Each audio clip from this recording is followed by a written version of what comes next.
Hey, good afternoon, everybody. It is Wednesday, May 20th.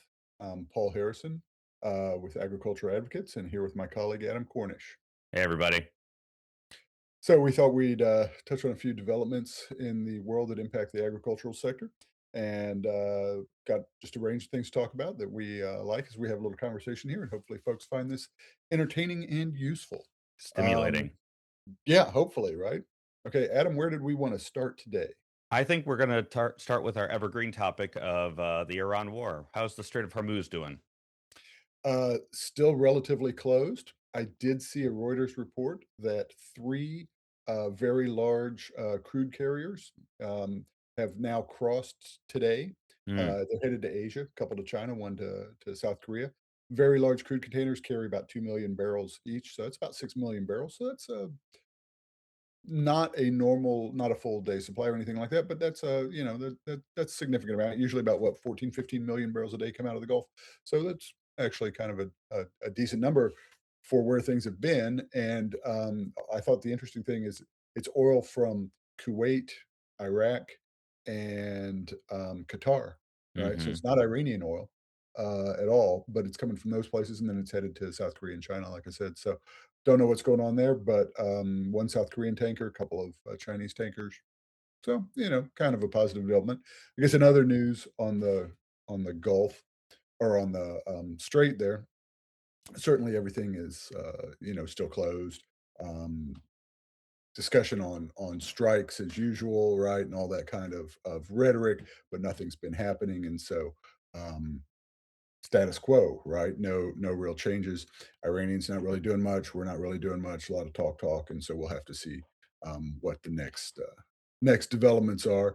I think the president's kind of kicked it down the road for another week in terms of strikes, but I think nobody's really got an appetite to go back to bombing and fighting each other, and so we'll just have to see. I Yeah. don't know. What do you seen anything on it?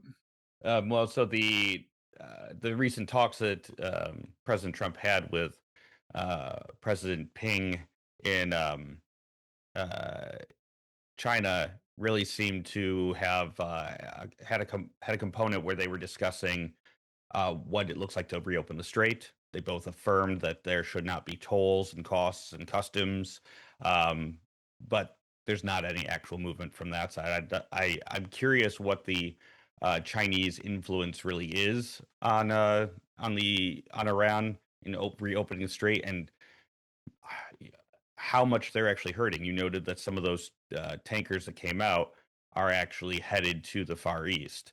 Um, do we know what allowed that? Is it a negotiation of some sort? Because obviously both Iran and the U.S. let it through. Like, Yeah, I think on the US side, I think we're not necessarily gonna intercept a lot of tankers headed to China, right? And then I think on the Iran side, that China's a major trade partner for them, so they're unlikely to, seek to cause the Chinese problems. The Iranians have come out and said, the Iraqis are free to ship oil, through mm, the straits as neighborly brothers, right? mm, They used language like that previously, so I think that's, there's multiple elements there. There may be some, money changing hands. The Iranian Revolutionary Guard, supposedly wants $2,000,000 a transit. Who knows, right? As to what actually has transpired there. But I think, there's some fluidity in the situation. It's not a hard blockade mm, on their part, or actually on our part either, right? It depends on who's coming through. You see ships going through to Pakistan because Pakistanis have served as mediators and are so reliant on petroleum products from the Gulf, right, to keep their economy going and thus remain stable, right? So I do think, like, as Americans, we don't recognize exactly all the that's happening around the world, right? Like, Indian restaurants are closing down because they don't have the LPG. You've got a lot of other, places where people are making sacrifices, cutting on down on transportation and everything because it's just not available, right? I mean, we've got high gas prices, that's a problem, right? But other places we have it even worse, and we don't necessarily see it, but, India and a lot of other places are actually, suffering from mm. lack of fuel coming out of the Gulf. Yeah, no, I appreciate you bringing it to the global stage. I do want to bring it back to us where we really focus on agriculture and especially in the US. So Yeah. most of these tankers aren't headed to the west. They're not coming out to us. So I think the sum is we still have an ongoing conflict. It's still harming our farmers. Prices for gas for their machinery, diesel for the machinery is still going up. They're not receiving the fertilizer inputs that they need, and it's uh, the situation's becoming more dire. We're hoping for a resolution in the near future, and we don't see it. Talking about the fertilizer piece, prices are still going up. What's that doing to everybody at the moment? Yeah, I thought it was interesting today. I saw something about the Australian farmers are holding back on application of fertilizer, right? On their wheat crops in particular, and so they're looking at lower wheat production. There's also a weather element to that. It's dry in Australia, Hmm. drier, and so it's really impacting growing season there, which I think is something else we want to touch on. The global impact of weather seems to be trending up. Um, but as far as application goes, Australia is just an example, right? I mean, that's a first world country, right? Where farmers, in theory, have access and liquidity, capital, but they are not putting it on the crops, and so production looks like, at least estimates are, it's going to be lower. Um, s- Challenge in the United States, right? You see some of the larger players having acquired sufficient fertilizer supplies in advance, and then smaller players being in a tough situation where now you know, they've got to compete because, as we said, a while back, there was a leverage opportunity with fertilizer actually being cheaper in the U.S. than it is in a lot of other places, and so people were taking advantage of that arbitrage and buying up Gulf Coast supply and then shipping it out around the world and making Hmm. $100 a ton or something on it, right? So, Demand is um, going up, supply is down. yeah, I think that the stats are for the U.S. farmer is they've been on average applying only 70% of the fertilizer that they are actually needing. That does vary depending on the crop and the region of the country, but a lot of that average is skewed higher because the big companies, as you said, are more able to afford getting that close to 100% coverage, and so a lot of our smaller and mid-sized farms are actually applying even less than 70%. It's going to have a uh, real impact on their crops come fall. yeah, absolutely right. Um, we got anything else you want to touch on fertilizer? I think like it's a it's not a static issue, right? But it's not gotten any better. We don't It's have much remained bad. movement there. Yeah. Yeah. So, I mean, you touched on weather. And so one thing I can say is that when we were in the Office of Agricultural Policy at the State Department, on my side with innovation and biotech, we were talking about weather quite a bit, especially the impacts of climate change. Basically, we're seeing shifting weather patterns that are not within the normal fluctuation. And what tools are available and can we develop to provide farmers the ability to respond to weather events? Um, One thing that we're noting right now is we're seeing some weather patterns that have been more extreme than in the past few years. You want to tell me about that, Paul? Yeah, thanks because certainly when we were working at the State Department, right, we had a lot of conversations with leadership, undersecretary, assistant secretary, and even secretary were like, "Oh, hey, what's the weather impact this year?" And consistently for a number of years, it was, well, yeah, weather can really impact crops, but actually everybody's enjoying pretty good weather, and so crop production is pretty high. I mean, the world has hit records across multiple crops over the past few years, right? And so it's enjoyed a run of good weather, not universally, right? I mean, Hmm. there's always weather impact somewhere, but by and large, you can make the statement that the weather's been pretty good for the last few years. I The start of think Yeah, Oh, go ahead. when if we're and you said by and large, I think what you're pointing to is wealthy, Western countries normally, or for the most part. Well, yeah, but China's even actually been Russia hasn't had bad weather, right? And I'm China's not been counting them having as a some wealthy Western problems. country. Okay, I mean, and of course, it's we're talking about on average within a Yeah, country. There are always farmers in the U.S. that are suffering. There's always farmers in Russia that are suffering. Europe has its own sure. problems. I can say that China has actually been going through some real weather conditions that have been not advantageous to their farmers for the past several years. So largely, we're talking about especially the big Western companies, which is where a lot of our focus is. I do want to note Right. that, especially in parts of Africa, they haven't had a good weather year in quite a while. So, Exactly. Yeah, yeah. yeah, absolutely true, right? But, like, when I guess what I mean is, when I talk about the countries that export into the world markets, the Okay. grain providers, right? Australia's, Canada's, United States, Argentina, Brazil, Russia, United States, right? Hmm. Few others, the Europeans in general. Pretty good, right? And but those are the people who export, right? Yeah, you've seen like India get hit with a lot of cyclones, right? You've seen, I know, like I used to live and work in Madagascar, right? They've gotten smacked with some cyclones and some droughts, not conducive to good production, right? But certainly, by and large, for global markets, the supply has been pretty steady because weather has been pretty consistent and not a detrimental factor for global production. Hmm. But I think this year, some of the signals are maybe a little different, right? And that's something we haven't had to contend with for a few years, on impact on the global markets, really. And Hmm. so, when you see drier conditions in Australia and them putting less fertilizer on the crops, and so, a good bit less wheat in Australia, is like they're a top five wheat exporter, right? Hmm. So that's an important player, right? Um, Especially after the Ukraine invasion, they've really stepped up their wheat production at that point, and so we can see some similar trends in some ways to the direct outcomes of the Ukrainian invasion, because yep. we're going to see less wheat in the market. That's going to drive up prices, and it's going to. I think one thing you're pointing to is we're probably going to have some exacerbation of global food security issues. Where Yeah. Go ahead. Certainly, global food security issues, will, I think, will rise, right? And at a time when we've got less capacity or devoting less resources to countering that, so that'll be a challenge in a lot of places. I think on the flip side, some US producers will have more and will get higher prices, but Yes. others will not, right? They won't have any crop to sell. So it's going to be, some folks will benefit as always happens, and others will not. So I think Hmm. it's going to be a real challenging environment moving forwards.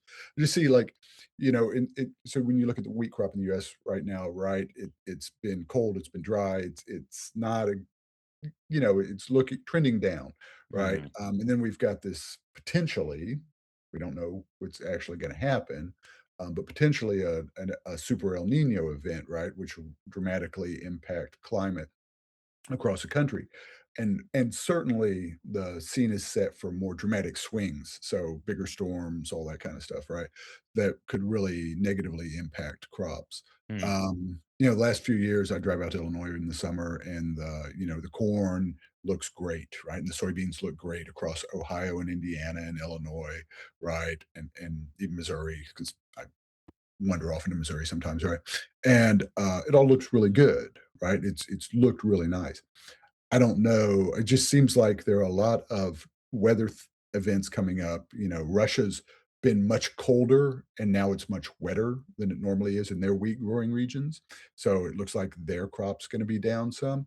And it just seems that all across the board, people are experiencing some weather patterns that are not as conducive to the successful production of crops as they've been over the last few years. So I think it's one of those issues that we've been able to ignore for a few years, but this may be the year where it raises its head again, and we just, you know, I we'll I get I back, we'll deal with it. I But certainly hope not, and I mean, as part of dealing with it is being able to monitor and make accurate predictions ahead of time, so farmers are gonna be able to make the most, effective decisions for themselves, when to water, when to spray, you know, uh, a variety of different things. I'll say that, the US is a little bit handicapped in that regard at the moment. There's, a lot of attrition, with the National Oceanic and Atmospheric, Administration, NOAA, and they've lost a lot of the resources that they previously used to predict weather patterns ahead of time, to engage in predictions for flooding, for other extreme events. And so, with the loss of some of those resources or less reliable data, it means that our farmers have less predictability about what they're able to engage in going forward. I will yeah, say, and this is something I need to do a little bit of a deeper dive on, there does seem to be some relatively robust protections for disaster relief. for farmers that are being baked in that have been baked into, I believe, the one big beautiful bill from Yep. last year and the farm bill that is currently sitting with the Senate. So that's obviously not what we want. We don't want our farmers to have to depend on a storm to come through and destroy their crops, but there is a with the unpredictability of an El Nino year, um, it's nice to know that our government has been taking some steps to think about farmers in case a disaster does come through. Yeah, I think there are some positives there, right? Certainly. Didn't you uh, one of your rotations, you were over at NOAA, right? Yes, I was 6 months with the Climate Ready Nation team there. And what did you find? I mean, like, I have no experience with NOAA. What I found is they have so many interesting tools that are completely underutilized and not understood well. I was there for 6 months, and I still didn't have what I felt was a very good a comprehensive catalog of all the different tools that they had, and so one of my goals while I was there is to assemble those tools and provide them to, private entities and public entities so that they could take this top-notch technology, and be able to apply it to their communities, to their, businesses, and make effective decisions. And so NOAA has some absolutely fantastic, technology that's in their hands, and, something they still need to work on is making sure it becomes available and useful, as a tool because and believe me, I wanna emphasize they're doing the best they can, but it's largely a scientific, organization, and when you lose people in their external affairs office, their communications office, and other areas whose job is to do that interface, it just reduces capacity. I'm hoping that they've been able to staff up since I, left, last May.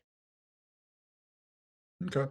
Yeah, no, I'm always super impressed with their ability to provide, to look ahead.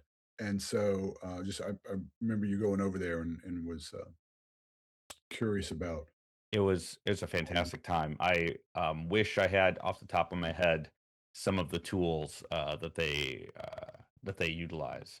Um, there I guess one of them, I don't remember the name, but they have a whole series of buoys, arrayed along the Pacific coastline, whose entire job is to be measuring currents and be able to be a accurate predictor for, um, tidal movements and potentially even tsunamis. So, that was a fun one. Um, Okay. yeah, I might do a little bit of a dive, look at some of the tools that are useful for farmers for a future episode. Yeah, I think like Noah's an example of a great investment that we've made, right? And we need to be utilizing it more broadly across society, right? Because there is so much information there and available, we don't necessarily utilize it as much as we should. Yeah. Um, okay, did we want to talk about China and the trade deal? I love talking about China.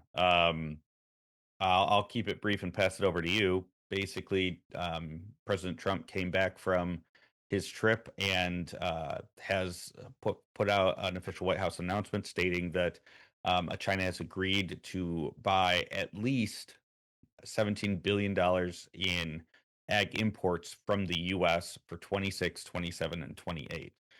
Kind of convenient that that sits in someone's particular administration, but I guess you can't get an agreement that lasts for 20 years.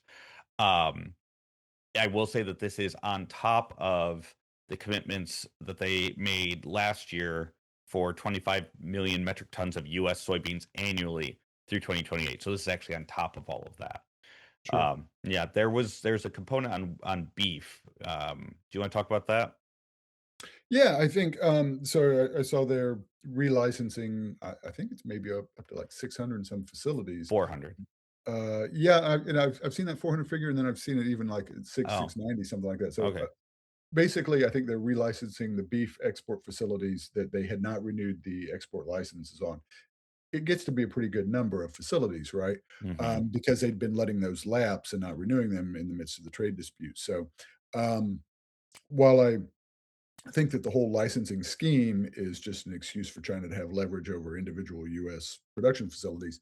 I Agreed. do think that, the fact that we're now able to export beef to China is really important for U.S. producers, right? Um, it's not that they're going to take all the ribeyes and beef tenderloin that we produce, right? Yeah. They take a lot of different cuts of meat that we don't necessarily utilize that don't provide value to the U.S. processors and normally, right? And so it's like offal, it's the intestines, it's the tongue, all the various pieces that we just don't eat in the United States Wait, or turn into dog food. that isn't the components that are made into hot dogs? I've been lied to, Paul. I think that's just lips. But sorry. Um, but that's what this does is it allows US producers to utilize and extract greater value from more of the animal. Yep. That's really tremendous. I think the Meat Institute put out a study, basically showed that um, the loss of the China market added about 30 cents per pound cost in the Mm, cuts of meat that US buyers buy, yeah. right? So, and beef prices are high, right? So this just kind of shows how the global trade helps reduce costs, right? Because it turns, I mean, if you had to dispose of the hearts and lungs, that's a cost, right? If you get to turn them into dog food, that's a minimal profit of pennies. But if you get to sell them to China at dollars to the pound, that's a profit, right? It's just like the chicken feed example we always used, right? When we were selling $1 billion worth of chicken feed to the Chinese, that was real value to the US poultry industry, as opposed to it being a cost or just a minimal return there. So these kind of things help keep prices down for US consumers. So I think it's fantastic that they are relicensing all of these facilities, even though I don't think there should be a licensing the facilities in the first place. That USDA stamp of approval should be good enough. Yeah, but talking about the USDA stamp of approval, it seems that according to the White House, they will be resume China will be resuming poultry imports now that the USDA has determined that they are free of avian influenza. So that is a notch in the belt for our poultry folks as well. Um, Excellent. I will be I'll feel a little bit better once we see an official announcement out of China because Yeah. that has not come through yet. Yeah, I saw the Chinese said, so the president said they didn't talk about tariffs, and the Chinese have now said twice that they did talk about tariffs, Yep. and that tariff reductions are gonna be critical to, two-way agricultural trade. Hmm. So I'm not really sure what we're gonna get, from China. Maybe it's used cooking oil, maybe it's, other things, but, they seem to have latched onto that. So we'll have to see, as more details emerge on this and as to what's actually agreed to. I think I did see about the U.S.-China Board of Trade and the U.S.-China Board of Investment. I think, it's always good to have these kind of talk shops set up with a critical bilateral trade partner, right, to be able to resolve disputes. Is there anything else on these? I've not really seen much. I haven't seen much. So to put a finer point on it, it seems that these two new institutions are going to be stood up between the U.S. and China, a board of trade and a board of investment. I think this is well in line with the approach that this administration takes, which is one-on-one deals. Mhm, What I would think that other multilateral bodies and international institutions could serve this role more robustly, although we recognize that there's been issues with the WTO and some others for a number of years. Um, I think this is creating a solution to a problem that was already made. Like if it weren't for these unilateral tariffs that were being applied by the U.S., these boards to address these individual uh, issues might not have been necessary. Although I think there still is relevancy with China's ascendancy in the global markets. mhm. So I'm on both sides of it. I am a little annoyed that there feels like a need for it as a response to tariffs and some of the trade policies of this administration, while also appreciating trying to have more open channels for discussion. My last piece, well, I'll throw it to you, Paul. Do you think that the Chinese are likely to run circles around their American counterparts in these particular institutions that are being set up? I don't know if they're likely to run circles around them, right? But I do wonder who's going to be in them on our side. Mm, Right? So, Board of Trade and a Board of Investment. Okay, so we have the whole CFIUS, the Committee on Foreign Investment in the United States process, which has a set group of interagency players, right? So, are they all going to be on this Board of Investment? Is the State Department going to be on the Board of Trade or the Board of Investment? Right? You would think that would be a natural because of the national security, interest that the State Department is focused on, whereas other agencies are focused on their specific mandates. So I'm really curious as to how this is going to be formulated on the U.S. side. Who are the players are going to be? The Chinese always come to these things well prepared and with a literally an army of bureaucrats, which does give them a certain amount of advantage.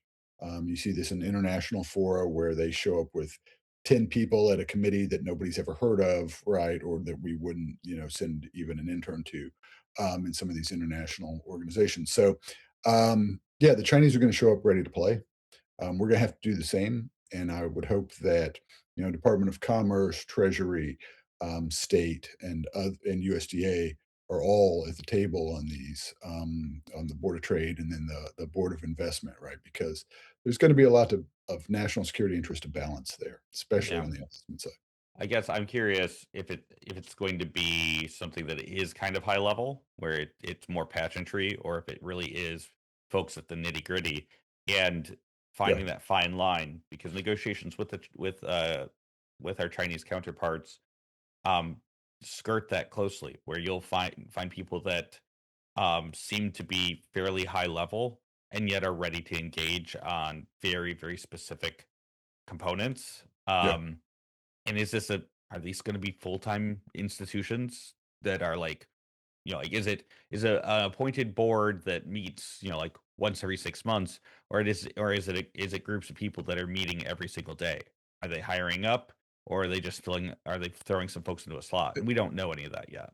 Yeah, and it may just be that it's a couple of, volunteer, private sector representatives like, the president tends to use with a lot of his diplomacy, right? So it could be something like that. I do think, that one of the other critical thing I didn't, mention 'em earlier, but, like, how's the private sector engage, That's right? what I was gonna The ask. track 1.5 is often, where private sector engagement takes part. Board of Trade, Board of Investment, we really need private sector input on those as well. So, the trade associations, individual companies, how are they all going to feed into this? Yep. Um, so, I have no idea what this is going to look like, and look forward to getting some clarity on the structural details. Yeah, and I mean, as these things come out, I encourage our listeners to be paying attention and to find where there is opportunities for engagement, if there's public comment or if there are consultations that are being opened, so that their voices can be heard in this process. Um, Absolutely. Talking about Well, voices being heard, have you yeah, heard of the of FACE, Farmers for Animals, Communities, and the Environment? I have not, and I'm hoping you can explain this to me and what's going on there. So it's a consortium of a variety of small and mid-sized farmers and agribusiness that are coming together for this Face Ag Network, and they actually are they advocate for their group uh, fairly robustly across the board. But one thing that they're really having some difficulties with right now is the 2026 Farm Bill that's been passed onto the Senate. um, they they feel that there's just growing pressure against the smaller farms, and that a lot of the policies and legislation that go forward really benefit larger farms and agribusiness on the whole. Um, and I'm not going to try to say one way or the other, but it is important to note that since 2018, since the last farm bill actually was passed, the U.S. has lost over 158,000 farms. At least The farms. that's according to USDA data. But that's a sizable chunk. It's the Yeah, lowest number of farms in the U.S. since the early 1900s, I believe. And a lot of it seems that larger scale farms that make over $1 million is just growing at this point. So Yeah, I mean, go and ahead. part of that is, efficiency, efficiency, efficiency, right? Everything keeps getting more efficient, and you can produce more with less labor, with less capital. Well, so you see a lot of that, right? But at the same time, 158,000 farms lost. I mean, and I like, I grew up on a little hobby farm in Southern Illinois. It's like 50 acres, right? Mhm. Those kind of entities, that's hard to survive on that, right? And granted, my dad didn't farm, right? We lived out in the country and had animals and did, Mhm. farm stuff. Um, but that really is a changing, it's a changing landscape, right? Exactly. And, changing culturally as well. And so I don't really like seeing that loss, but at the same time, I know a lot of it is innovation, it's efficiency, it's just a lot of things that we always promote, right? Um, so I'd yeah, push back yeah, a little bit on the a lot of it is innovation. Innovation certainly plays a part. Um, I think, I think it's just, what can happen in a capitalist system, yeah, which is the one that we're in, which is, companies, as they get larger, they get more opportunities because of their deeper pockets, and they have stronger influence in decisions that are being made, and as those decisions are being made, they're more likely to, positively impact the larger entities. It's just the way it is. I'm not trying to say that it's yeah, good, bad, or other. The obviously face finds it to be a problem because they represent the smaller communities, the smaller agribusinesses, and there is value to having diversity. So in no way would I say that all farms should be small to medium size, but this significant loss, it does mean that we are having less diversity. And come on, we've railed against it with fertilizer and with some others. Getting to a duopoly or triopoly is not beneficial to the consumer as a whole. So, um, what they're advocating for is that the 2026 Farm Bill incorporate more things that are going to be advantageous for small and medium farmers. Number one being prioritizing more funding for local and regional food systems. It's a no-brainer on their side. They want, you know, if money is gonna be dedicated to agribusinesses, does it need to be going towards those that are already very profitable and large, or should be going somewhere else? Making sure that we're not picking winners or losers, but, really ensuring that where support is needed, that's where the money is largely going. yeah. Difficulty is determining So what is needed by the word needed. Go right ahead. how influential do you think they're gonna be on this? What's your sense of I don't I honestly don't know. This is the first time I've heard of them. What I'd be really interested to learn and need to do some more research on is how they're interfacing with full member trade associations. Mhm, So, because although small farmers can be represented by trade organizations, most of the funding for them is really coming from the larger farms. So that's yeah, where their voice is going to be larger. And those trade associations, of course, are the ones that are on the Hill actively discussing legislation and policies, regulations. So I think Face may be able to get some momentum because it is kind of homegrown. It is they have a lot of passion behind them. The question is, do they know how to navigate the space? And are they able to make their voice heard so that they don't seem to be completely in conflict with large farms while also ensuring that their priorities can become the administration's priorities as well. yeah. That's interesting, yeah, I look forward to seeing what their impact is and how that all goes. Because obviously, there's a lot of, different interest and groups within agriculture, and this is just another example of that. So, Yeah. alright, anything else? Think we're Um, good? I, I think that'll do us for today, Paul. It's been great talking with you. As Um, always, pleasure, and Adam. and so this is us advocating for agriculture. Have a good one. Yep, take care.